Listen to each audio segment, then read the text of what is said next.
අද දවසේ තිබ්බටුවාගම ගම්මානයේ තියෙන සියලුම මාර්ග මේ විදිහට ගමේ කට්ටිය එකතු වෙලා ප්‍රතිසංස්කරණය කරනවා. ඉතින් අපි අපිව සාර්ථකත්වයට පත් කරගන්න ඕන නම් අපි වෙනුවෙන් වැඩ කරන්න ඕන. මොකද අපි හැමෝටම සාර්ථක ලස්සන පොහොසත් රටක් හදන්න අවශ්‍යයි. ඉතින් අද දවසේදී මුළු ලංකාවටම ආදර්ශයක් දෙමින් තිබ්බටුවාගම ගම්වැසියන් සියලුම දෙනා එකතු වෙලා ඔවුන්ගේ ගමේ සියලුම පාරවල් මේ විදිහට ප්‍රතිසංස්කරණය කරගන්න.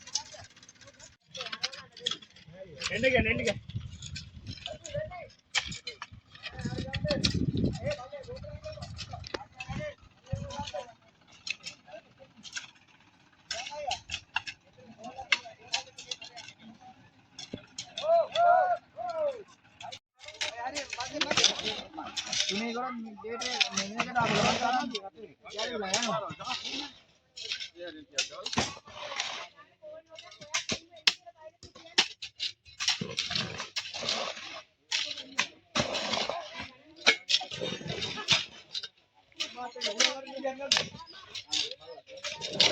Ulang ada lagi loh.